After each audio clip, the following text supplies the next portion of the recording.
Hey, everybody, this is Seth. Welcome back to the Travel Smith Co. podcast. Thanks for joining us again. So, today I'm going to just do a bit of a search on Google Flights. We're going to search a couple of mock itineraries that I'll have sent to me while we are filming and recording this. And so, just so you guys can kind of see my process as I would search through some different flight options. We're going to have a base that you're flying out of, or an area that you're flying out of, a state in the U.S. And then we're going to have a destination, some type of time frame, and then a budget for the tickets. So if you guys remember the flex method, location, timing, and funds or finances. And so that's what we're going to kind of go through a little bit today, just looking at some different options of what it would look like for doing that. And so here in just a second, we are going to have a whole itinerary sent in, and then I'm going to do a workup of what that would look like if I were planning out a trip with that information. So the first trip that we're going to do,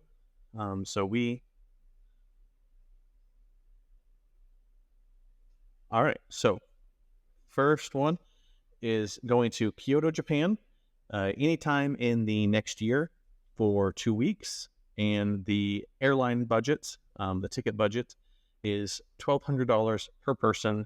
And this is traveling from the state of Missouri. So we are going to look that up here in just 1 second. So to start off with, we are going to start from St. Louis, Lambert International Airport, go to Kyoto, just see what the direct flight options look like for that. I did do a bit of search, a very popular bit of a search on this. A popular time for Japan in general is for the cherry blossom season. That's typically sometime in April, maybe the end of March, depending on how that is. But pulling up the different months, I have it set here to see prices for 14-day trips. April 2025 looks like $1,100 is a very typical price.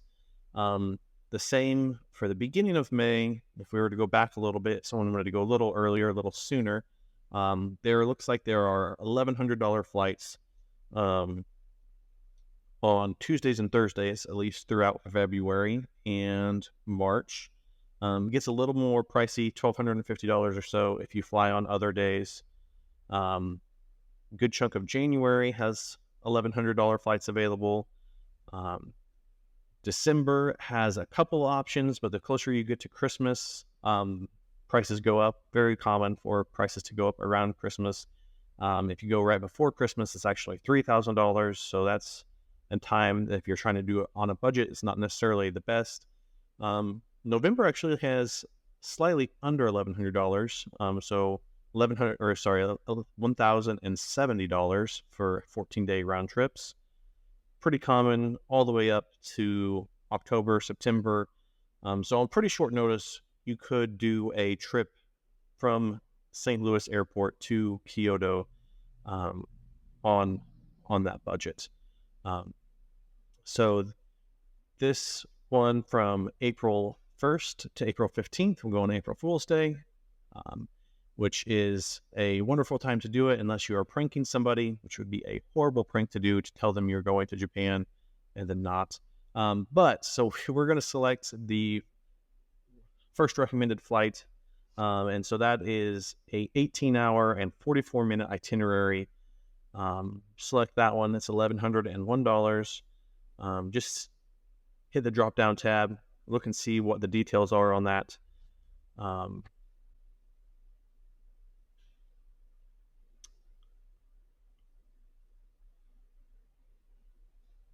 Sorry, that had already switched me to the return flights. So I want the departing flights first from St. Louis to ITM Airport. So you got two options here that are both relatively reasonable options. There's this 22 hours and 50 minutes. We'll just see what that one is. You got a 4-hour layover from St. Louis in Seattle. So 4 hours in Seattle, flying out of St. Louis, arriving in Tokyo, and then a 2-hour, 45-minute layover in Tokyo, flying into Osaka International Airport. Just do a double check real quick. Just to make sure that Osaka International Airport is a reasonably close option to fly into from Kyoto. So from Kyoto to Osaka, it looks like about a 26-minute metro ride between the two of them. So that might vary a little bit depending on where exactly the airport is. However, it's still going to be a reasonable travel distance from Osaka into Kyoto. So yeah, that's a decent flight. It's a little bit longer than one of the other options. This one has a total travel time of 22 hours and 50 minutes. There is another flight here, $1,101, that is close to over 4 hours shorter. However, it looks like this one leaves in the morning in St. Louis and only has a 50-minute layover in Chicago. And so this could be perfectly fine, but then again, you run the risk. If that flight out of St. Louis is delayed by half an hour or 45 minutes, it could be a potential problem for making that 13-hour and 15-minute flight from Chicago to Tokyo, which I would say is a reasonable assumption that there is not that many of those a day. So you might be eating up some of your travel time if you are delayed on that first flight. It kind of just depends on what you're willing to risk, and how adventurous you are feeling about the potential of having a delayed flight that makes you miss your next longest flight and having to be rerouted. But overall, it doesn't look like it is too bad of an option. So that one, like I said, $1,100. We're gonna say that the person that is wanting to do this wants to be a little more leisurely in the airport. They don't want to have to run to any gates, so they have selected the one that has the longer layovers, the 4-hour longer itinerary overall.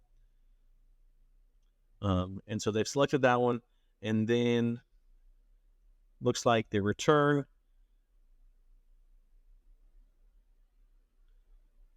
is flying out of Osaka International Airport, so same airport that they flew into on April 15th, have an hour 40 layover in Tokyo, then a 7-hour and 20-minute layover in Seattle. That is a long layover. I typically prefer to have somewhere around a 3-hour layover when I'm entering the U.S., just to give plenty of time to make sure I am able to go through immigration well, go through security, and just so that I make sure that I have plenty of time to make my connecting flight. However, 7-hour and 20 minutes is a pretty long layover. There is another option here. That one leaves a couple hours later from Osaka, has an hour and 25-minute layover in Tokyo, and has a 3-hour and 23-minute layover in Los Angeles at LAX. And so that one is $1,186. And so I would consider taking this flight. It just depends on what your priority is. Is it worth about $120 is going to be the difference. So is it worth $120 to shave 4 hours off of your layover time? And that's just kind of a case-by-case basis. There are times when I could see myself doing either of them. But just for this scenario, we'll say the person that is coming back wants a speedier trip. They said I can go up to $1,200 on my flight. And so this second flight that has the shorter layovers is still within their budget. So we're going to select that one. And I had done a quick search on a couple of these before, just right before we started recording this. This is actually really good. This one comes with a free carry-on and 2 free checked bags. There was one I had looked at before that was $1,100 that actually just had one free carry-on and no checked bags. So depending on how light you want to travel, how many souvenirs you are bringing back from Japan, etc., this one could actually be a much better deal. It's very common to pay $100, $150, depending on the airline, for a single checked bag. So if you need more luggage, this is definitely a better deal for you. And the booking options are direct with American. Sometimes, maybe on one of the ones that we look at here in a little bit, we'll see sometimes you book directly with the carrier. Sometimes you book through various travel agents. But this one is booking directly with American, so there's not going to be anything especially janky. Sometimes you get some very not well-known travel agents that are listed on Google that may or may not be very good to work with, but you pretty much at least know what you're going to get if you book directly with carrier. So from St. Louis to Osaka, just under $1,200 a person. I would also go back and look, as I mentioned in a previous podcast, the cash versus convenience. And so that is an option. It falls within the budget. However, it might not be the cheapest. Kansas City Airport also has flights out of it, and sometimes it's more expensive, sometimes it's cheaper. It just depends on the location. But just a quick search to see Kansas City to Kyoto, it's actually $1,400 on those exact days. We can just do a quick search and see if that's standard. Overall, $1,400, $1,300. So it looks like Kansas City is definitely the more expensive option in this case. One or two other options. There's a couple of regional airports in Missouri that you can fly out of sometimes. But typically out of Missouri, St. Louis is the cheapest one, but it's worth it because you never know. You can always do just a quick search. $1,400, $1,500. $1,400 to $1,500 from Columbia. There's also a small regional airport in Springfield, Missouri. It looks like it's pretty similar to Columbia, Missouri, where it's running at $1,400. And so, like I said, it's not always cheaper to go this way, but now for peace of mind, you know that St. Louis is pretty sure going to be the best deal to fly out of that. So it didn't take a whole lot of extra work in this case, but it saved a few $100s in tickets by making sure you chose the right airport. So definitely a worthwhile consideration to do for that. In the idea of cash versus convenience, that was not a whole lot of inconvenience to check those really quick, but potentially if I would have just looked at Kansas City first, or one of these other regional airports first, I could have potentially saved myself $300 with just a quick search. So I started off with the one that typically has the cheapest, and it held true this time, but it's always worth checking the others just in case. It's not a lot of work, but it can save you a fair amount of money. One other option that you can look at, if you want to do it, if you're wanting to go to Kyoto, you can check. So we have established $1,200 roughly to Kyoto directly. You can also look at nearby airports, or at least somewhat nearby airports in Japan. So just seeing what it actually costs to get to Tokyo from St. Louis. And Tokyo to St. Louis, St. Louis to Tokyo, not too much difference. I've heard that the travel within Japan, while it's not exorbitantly expensive, it is not the cheapest to travel from city to city. Most of the flights here are looking to be still around $1,000 for St. Louis to Tokyo. Unless you go all the way back to February, you can maybe get one for about $900, just under $900. So that would be an option to consider if you wanted to have a little bit more of an adventure. You could fly into Tokyo and book a train to Kyoto and back. However, with the price difference here not being substantial, I would probably recommend just flying directly into Kyoto for this exact itinerary. So you got your departure airport, you got your arrival airport, your dates, you got those fixed. You've met your budget. So you've got the three elements of the flex method: the where, the when, and the budget. How much is it going to cost? So you've got that figured out. You've got a little bit of the fine print. You're looking to see who you're booking through. In this case, it was booking directly through the airline. So if you do need to change anything, or if you do have any issues while traveling, you can just directly contact the airline. And you saw that for this itinerary, a good baggage allowance was given. You had your carry-on and you had 2 checked bags. And so because of that, you kind of know what you're getting with that. That's always a good thing to do. Check to see if you're allowed to carry on, if you're allowed checked baggage, because the cheapest ticket on the surface may not actually be the cheapest for you, depending on what your luggage needs are. And if you buy it through a third party vendor who doesn't have really good customer service, if there's ever any issues that come up. So those are all some things to keep in mind. Yeah, so looks like it is a definite possibility to meet the requested itinerary for this, for traveling from Missouri to Kyoto for $1,200 a ticket. And so thanks for watching this one. We're going to do another one here in just a minute with a different itinerary. So we have a request. We got a flexible location, spring break of 2025. So March 15th through 23rd, traveling from Dallas, Texas for $700 a person. So this person is looking at traveling from Dallas. They've got a budget and a specific date, but they're flexible on their location. So remembering the flex method, they're flexible on the location. So let's see if we can find them somewhere interesting to go for $700 for the week of March 15th through the 23rd. So we're going to start off, just do a quick search for Dallas Fort Worth International Airport. We're going to set our dates. We got March 15th through the 23rd.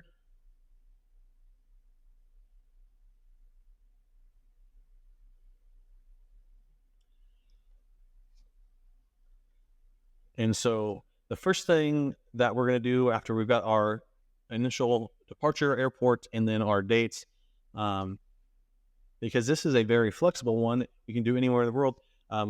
Google Flights actually has a search, anywhere in the world, where can I go on these dates? And so because we have a pretty strict budget as far as the price, we're going to go ahead and filter that on our search results. And so looks like we've got a few places, actually several places, all kinds of options that would be available. Honolulu,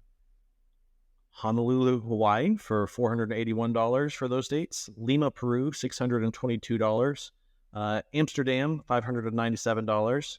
Lisbon, Portugal for $686. Looks like something else in Berlin. Some in Mexico. Just give a little scroll, look around, see what is available.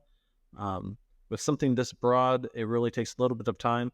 If they wanted to go cold, actually, they could also go up to Anchorage for $606, it looks like.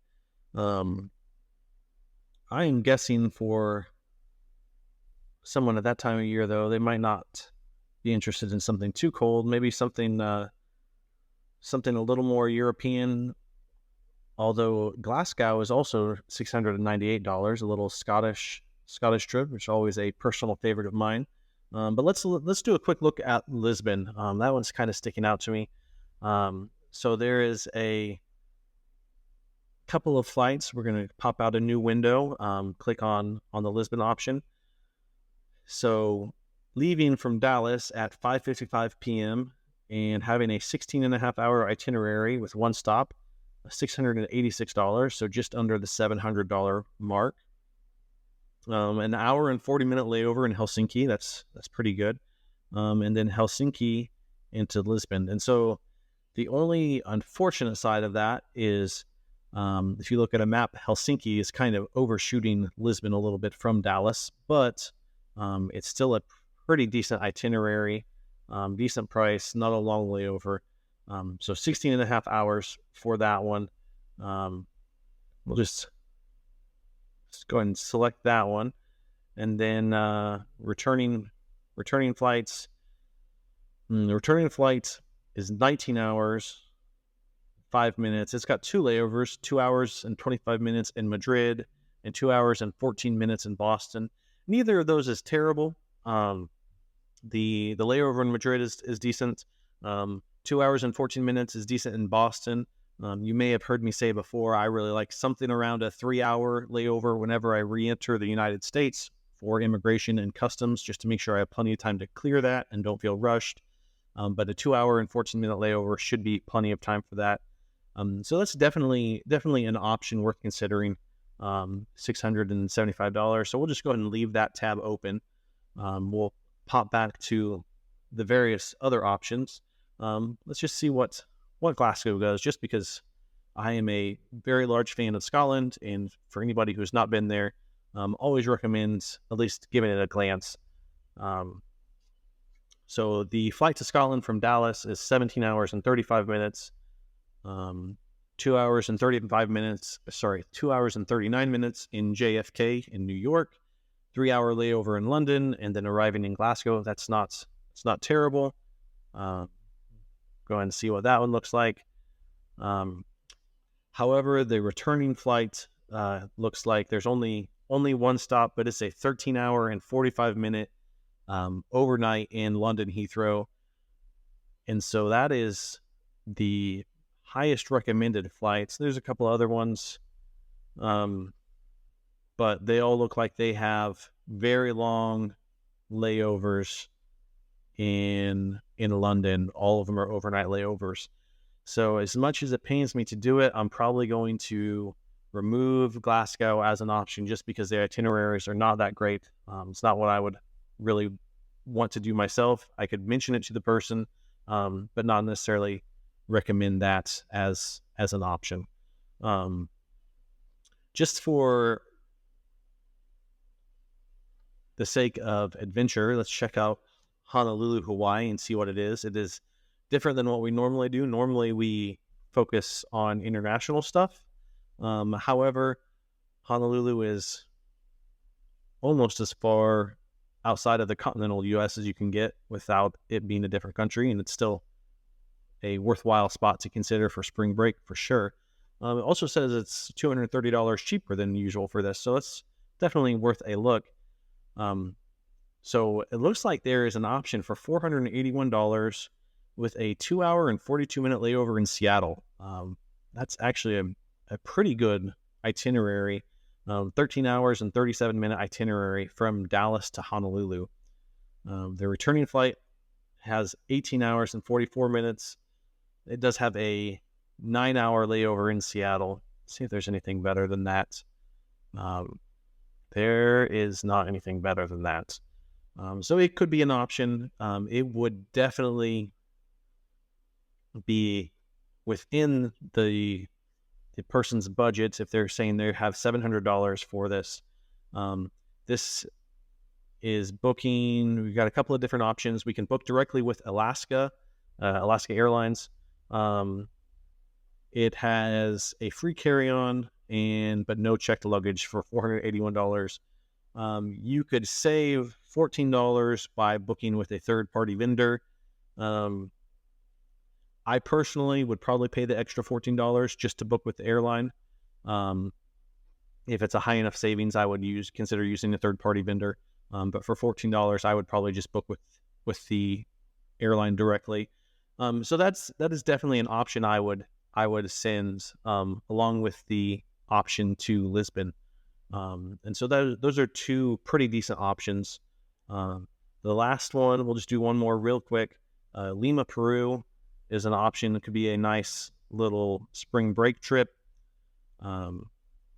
Dallas, Fort Worth to Lima. So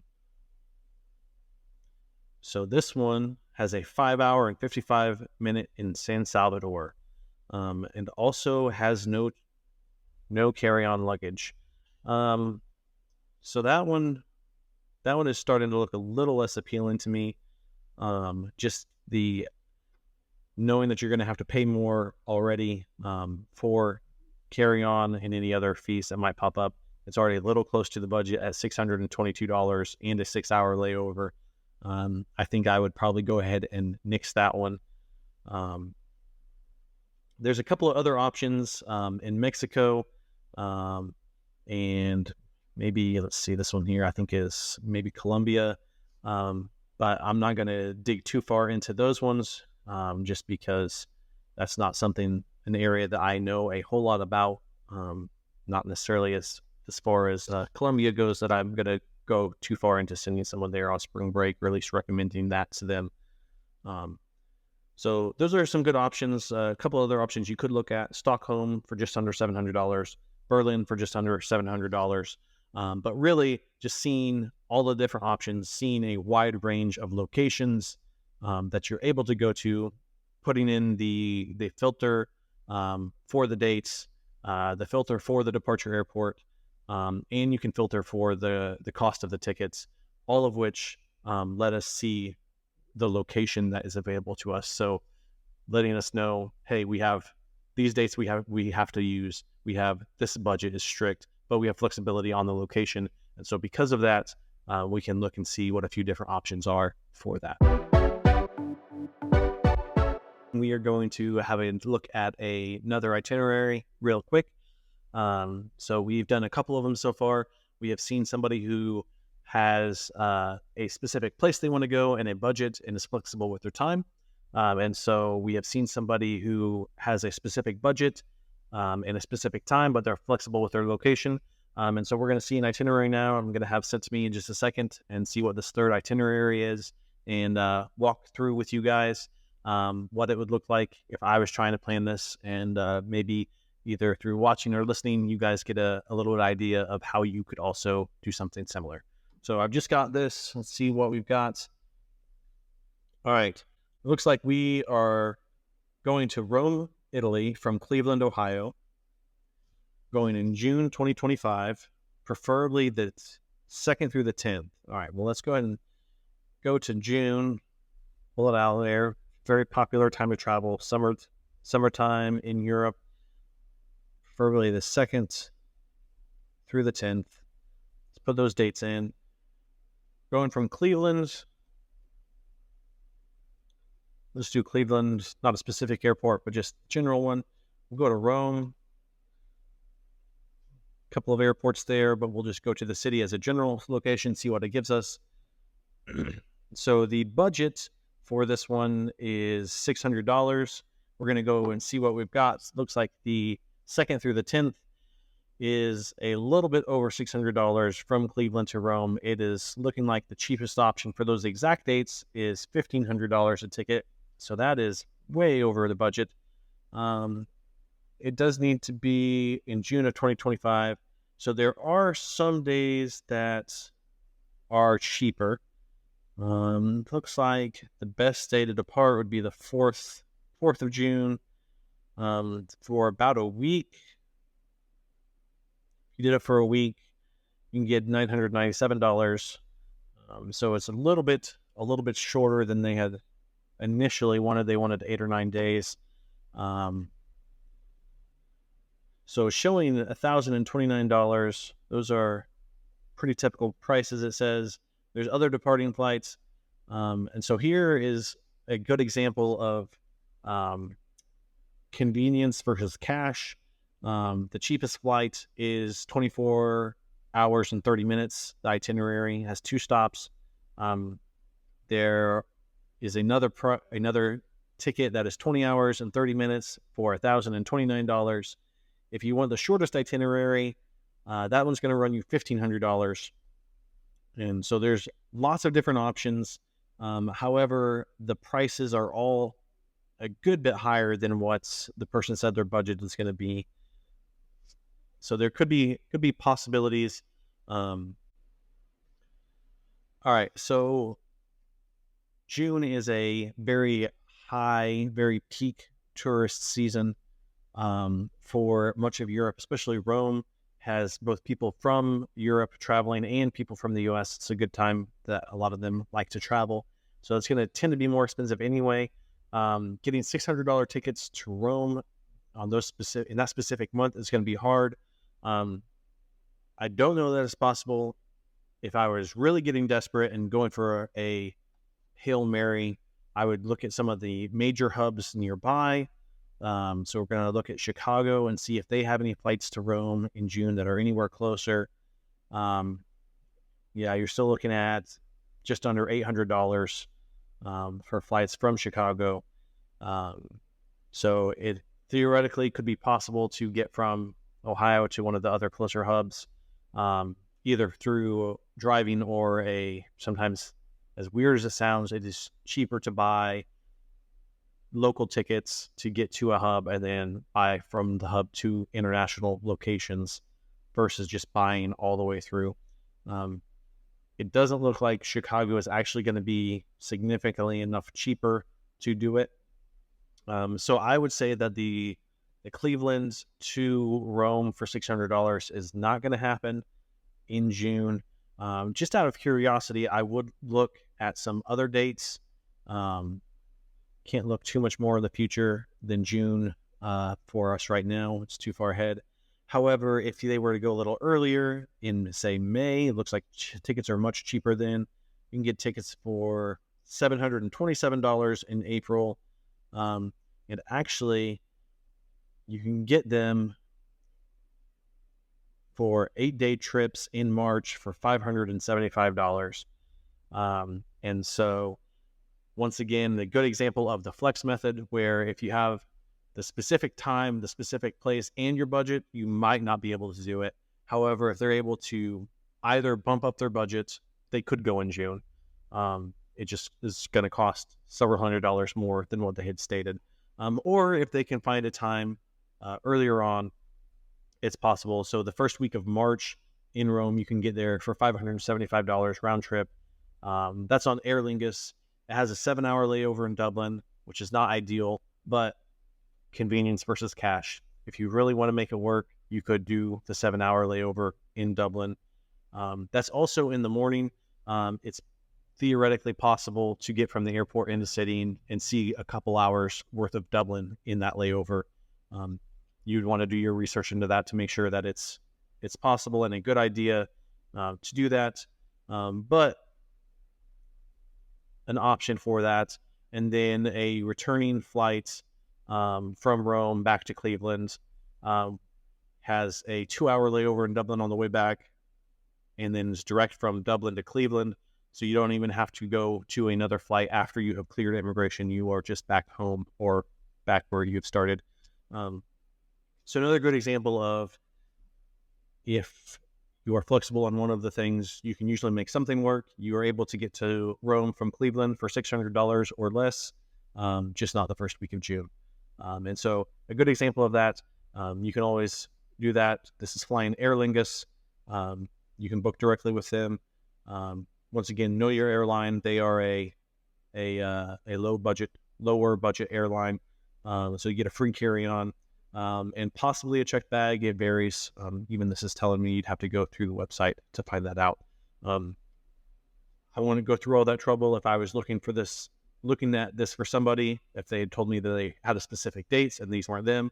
But I would let them know, it's like, well, if you are interested in going to Rome from Cleveland and your budget is strict, you can do that. You just have to go on different dates than what you were looking at.